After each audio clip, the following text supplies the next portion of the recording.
Hello guys, this is Richard Rich TV and welcome back to my channel. But if for sa devotional gets, I would like to shout out the following person channel na napunta rito at na-join sa devotional. Shout out to Team Noble, shout out to Shane Pindon, Eliza Miharis, Nicole Ayubong, Rhea Bidad, Kimberly Rimando, Troy Ahok, Sophia Silucia, Mary Joy Romero, Ashley Toripalma, Mark Pamisa, Sydney Kahapon, Junaline Milgar, Jomaria Bersaga, Angel Mangiran, Tricia, Kim Mission, Jenny Kagalitan, shout out to Tim Masonorin, to James Tariao, Clarice Hilado, Mark Binghay, Chelsea Del Pilar, Fiona Matadling, Mariel Kaay, John Linon Salana, shout out to Team Matulungin, to Gilbert Silion, to Robisil Solis, Kirby Balyeser, Rachel Obogon, Jasmine Limbago, Chris Shine, Rizal Mariano, to Tima Paraan, shout out to Daryl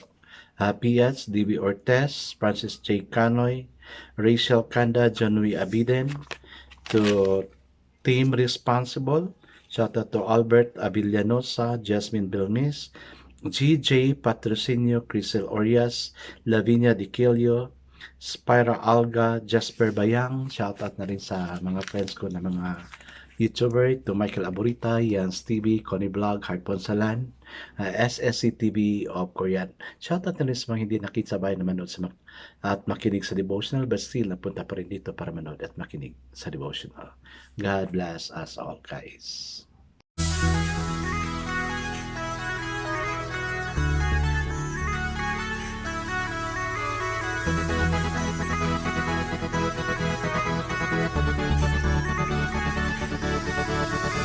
Rich TV, where you heard it, number one is on the top. Good advice is they'll never stop. Rich TV, where you heard it, number one is on the top. Good advice is they'll never stop. So guys, kakarating ko lang from our vacation sa Cebu. 6 days lang ko doon, no? Parang it's just a break for me para naman pang unwind, pang relax because our vacation is just 8 days. 8 days plus 4 days, so nagiging 12 days na siya kasi ang klase is babalik na naman sa January to. Okay guys, let's now proceed to our devotional. Let's open the Bible to Luke chapter 2 verses 21 to 40. Yes, this is about Jesus presented in the temple. So, yan, no? Na sinila na si Lord dito. And still guys, I'm using the devotional study Bible because the words used is so simplified, maintindihan talaga natin. Okay, the word of the Lord in Luke chapter 2 verse 1 to 40 says, on the 8th day, when it was time to circumcise him, he was named Jesus, the name the angel had given him before he had been conceived. When the time of their purification according to the law of Moses had been completed, Joseph and Mary took him to Jerusalem to present him to the Lord.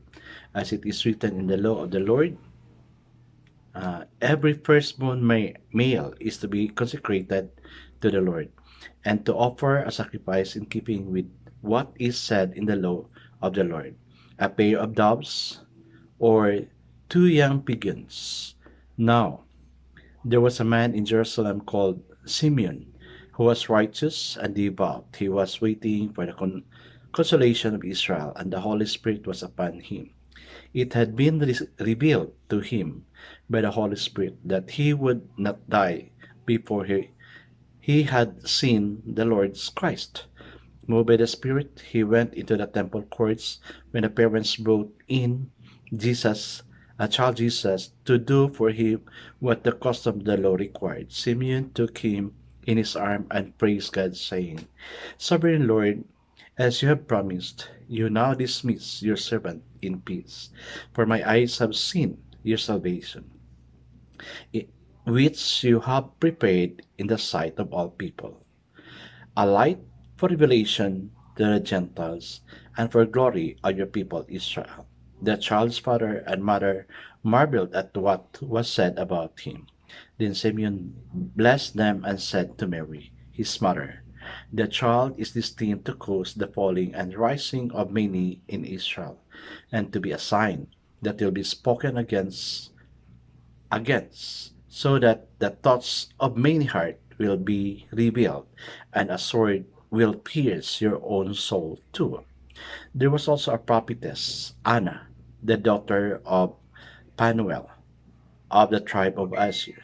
She was very old. She had lived with her husband 7 years after her marriage, and then was a widow until she was 84.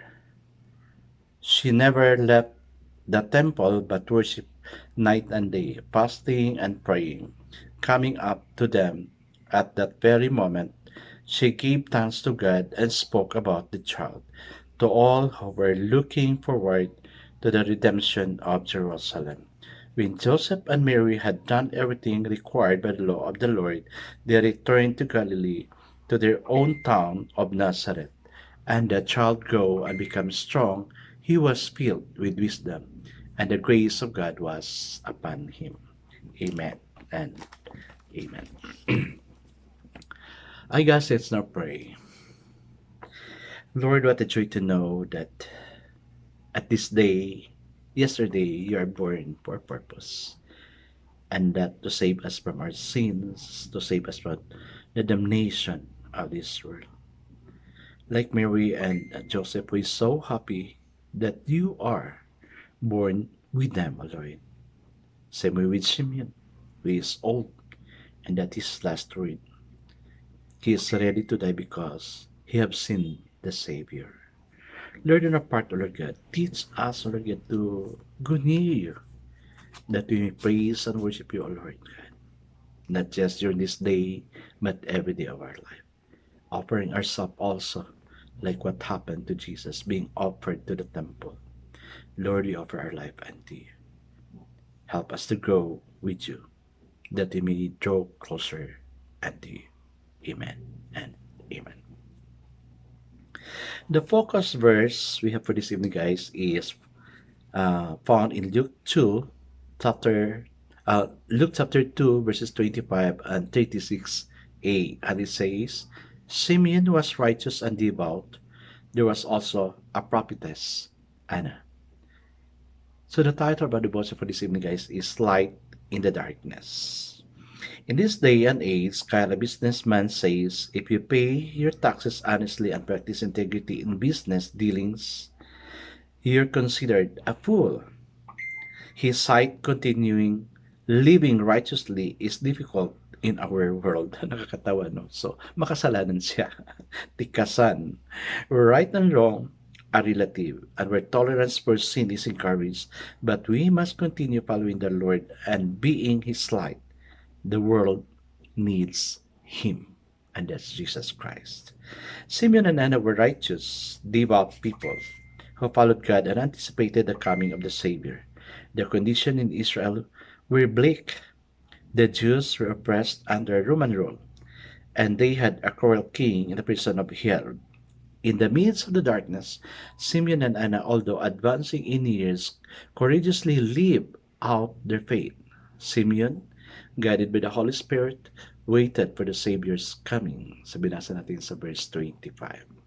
And Anna spent her days worshiping the temple, fasting and praying in verse 37. God honored their faith by allowing them both to see Jesus. When he looked at the moral decay and touching societal condition around us, it's easy to be discouraged in living out our faith. But, like Simeon and Anna, let's keep our eyes on God. Following Him will never be in vain. Just as He sent deliverance to Israel and to the world through Jesus, He gives us deliverance today in many forms through His wisdom, love, and faithfulness. Jesus tells us, "You are the light of the world" in Matthew 5:14. May we heed His words. Amen and amen. Guys, nagiging light ka na ba sa world of darkness, no? Ako, I have been many times concluded as like that na Sir Chang, kung hindi ka dumating, siguro di namin alam kung ano na nangyayari sa amin, no? There's been a light, and I know you also experienced that one, no? Sa situation ni Simeon and Anna, though they are old, no, nakakatawa yung story kasi si Sino yung ama ni John the Baptist, si Caraya and si Elizabeth? They are already old, but yet Jesus Christ, John the Baptist came to him, and they all, no, experienced miracle. Si Mary and Joseph, Mary particularly experienced miracle of being the mother of Jesus Christ. And now this one, Simeon and Anna, experienced the miracle also na nakita pa nila si Jesus Christ, the Savior of our son. No? Kasi makasalanan talaga tayo. If not because of Jesus, tayo yung pinako sa cross. Di ba? But praise God. God give us a second chance to live in order for us to see the light. Kayo guys, have you experienced the light being here in this devotional? I know you encountered some messages na na-bless kayo, no? May mga estudyante, sometimes they share their experience to me by texting or chatting me na, Sir, I'm so blessed with your word. And that's being a light. Nakita nyo dito sa devotional, no? Guys, it's not me talking. God is just using me to be the light of the world. Kaya nga sabi niya sa Bible, let your light so shine before men that they may see your good works and glorify your Father which art in heaven. Okay guys, let's now pray. Lord, help us to be a light for you. Amen and amen. Yes guys, let's be the light of the world. The way Jesus become the light, because God is making us the light for other people. God bless us always, because in the God shall bless us 10 times better. This is again, it's Rich TV. Kita-kita tayo muli sa muli. Paalam!